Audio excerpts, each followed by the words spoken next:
If George Floyd's murderer is not sentenced, just know that all hell is gonna break loose.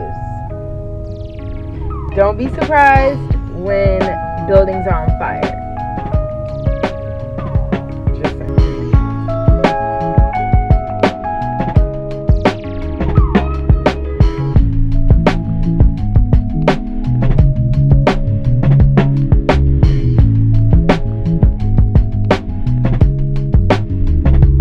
Listen, man.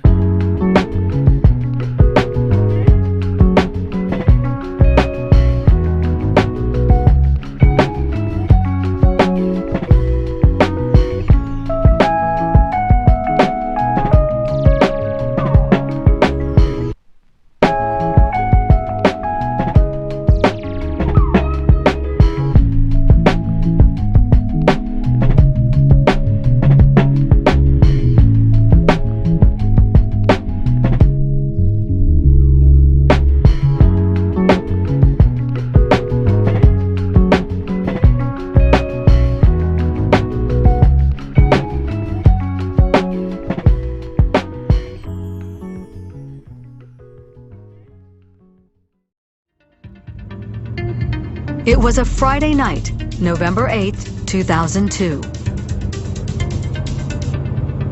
Opportunity and timing played a pivotal role in Merlin Santana's fate.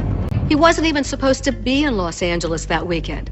Merlin had made plans to go back to New York and visit his family. But an audition at the last minute for a brand new sitcom forced him to change those plans.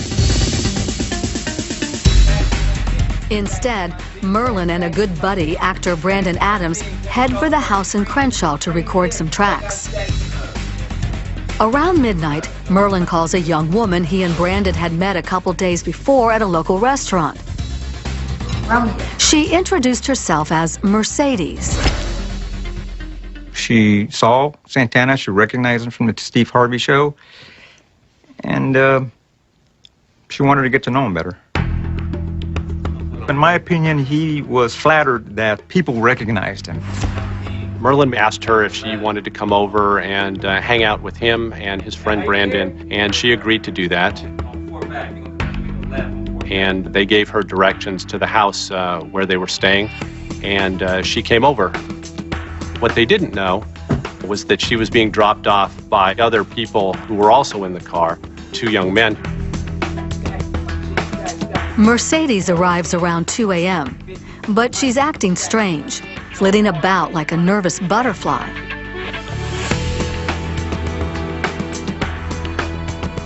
In a few minutes, she makes a phone call, then says she has to leave. This raised some suspicion on Brandon Adams' part. So Brandon followed her out of the house and saw her get into a large SUV, which then drove a few blocks away and stopped. Brandon goes back in and tells Merlin he doesn't like what he's seen. They decide it's time to get out of the house. As he was walking out to the car, Brandon became suspicious, uneasy. As Brandon got into the car and started it, he noticed in the rearview mirror that two young men were now jogging towards them. He again looked in the rearview mirror and saw these two individuals with their arms pointed straight out in their direction. He also saw a red beam illuminating the rearview mirror of the vehicle. That looked to him like a laser sight on a rifle, and Brandon Adams said that he yelled to Merlin Santana to duck! Merlin Santana really had no idea that there were two young men running up on them with guns. Brandon pulled away and was driving away. He looked over at his friend Merlin Santana and noticed that he had been shot. Yeah, man, it's gonna be all right, man. Just hold on. And then there was a large amount of blood on his head. Merlin! Merlin, man! Right about that moment, there was a marked LAPD unit that just happened to be driving by. Mr. Adams flagged down the police unit, and there we began our crime scene. Detectives immediately retrieve Merlin's cell phone. We learned that Mr. Santana was speaking with somebody minutes prior to the shooting. And of course, we wanted to know who this person was. That person, of course, is Mercedes. Brandon tells police about Merlin's call to her and how she showed up for a few minutes, then left. That was interesting and odd. And of course, we had to go down that avenue here. Who is this person? Detectives have Brandon call Mercedes later that morning to ask if she'll meet him at a nearby restaurant. What are you doing later on today? Around like 1. Amazingly, she agrees. Anything you say can and will be used against you in the court of law. When she came to meet Brandon Adams, Do you understand? the detectives were there waiting, and the detectives detained her. The interrogation with this young lady did not start very well. You realize you're in a lot of trouble here. I didn't do anything. She is a very street savvy lady, and she said a number of lies. I've never seen anybody or heard anybody get shot. It just wasn't matching up. Her story kept changing, I don't really know anybody else that was there. and we couldn't figure out why was she lying. What is your name? Hadon Tamika Taylor. What is your name? Mercedes Brown. She lied about her name, her date of birth, May 25th, 1981. where she resided. Where? Compton. I don't believe you. She said she was 21, and she looked 21. I was surprised when we found out that she was in fact 15 years of age. Within a few hours, police learn her real name. So what is your name? Monique King. She's Monique King, a 15-year-old runaway from a juvenile facility. Listen, you can either be a suspect or a witness. It's your choice. I didn't do anything. She finally came forward, told us what had transpired prior to the shooting. He called me to go to the party, and Damien took me. Armed with Monique King's cell phone, detectives followed the electronic trail. It leads them to one of Monique's friends, a man named Damien Gates. Jordan, we got the wrong guys. When police raid his house, they find at least one .30 caliber bullet, exactly the same as the casings from the crime scene. Also at the house is another man named Brandon Bynes, the second suspect in the case. Were you there? We drove Monique to the house. Were you there? I was there. Faced with the evidence, both suspects admit they were involved in the shooting, but each man claims the other was the shooter. Randy shot him. Damien. It was Damien's gun. Based on the trajectory of the shot that killed Mr. Santana, it was fairly clear that that was a round from a rifle rather than a handgun. Monique King said that Mr. Gates was the one who had the rifle and Mr. Bynes was the one who had a handgun. So from that, it was fairly clear that Mr. Gates was the individual who had actually fired the shot that killed Merlin Santana. I know you hear me, man. Keep fighting. Still, the great mystery is why. What possible reason could these men have had to kill an all-around good guy like Merlin Santana? The answer, when it emerged, would stun authorities. The catalyst for the ambush was an astonishing lie, concocted by Monique King. What really started all of this was Miss King's false accusation that Brandon Adams and Merlin Santana had tried to rape her. And then, they were just touching all over me. No one knows exactly when Monique first made the accusation. But just imagine how Damien Gates reacted to hearing that a Hollywood hotshot had possibly assaulted her.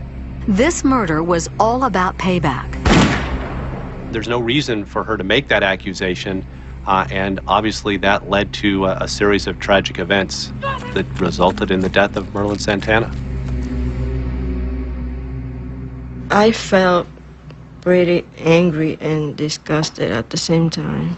And I couldn't think of a reason why she did it.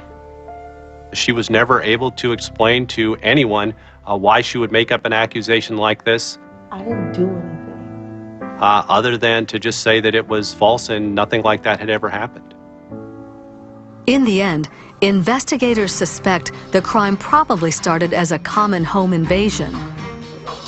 We determined that it was more of a robbery attempt because when Monique King paid the visit to this residence where Santana and Mr. Adams were located, she went in to spy and take a quick look around, which explains her very brief visit.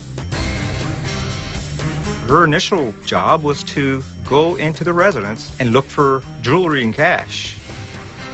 And it's my belief that the suspects were going to storm the residence and gather what they could.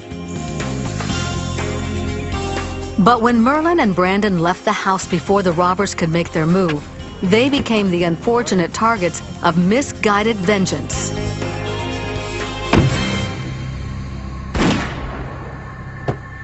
Miss King was instrumental in the shooting in that she set him up. Ms. King never really expressed any remorse or any regret for what had happened, and to my knowledge has not to this day. Miss King gave me the impression that she was proud that someone did the shooting. She believed it was because she was being protected, and she was flattered. It's very twisted, especially for a 15-year-old to say that. She's a very lost lady.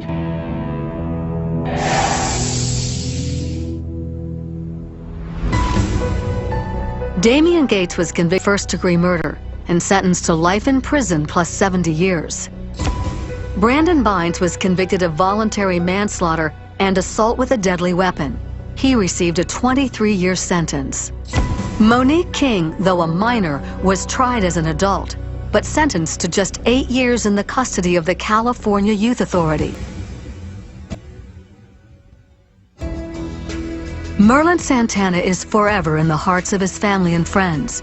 Shortly before his death, he made a chilling pronouncement. He told his dad he was going to be our guardian angel, and his father got upset, and he told him, "I don't want you to joke like that. That's not a joke." And he said, "Yeah, for real, I'm going to be your guardian angel." I guess he had a feeling or something. I'm out of here. Till next time, enjoy, y'all.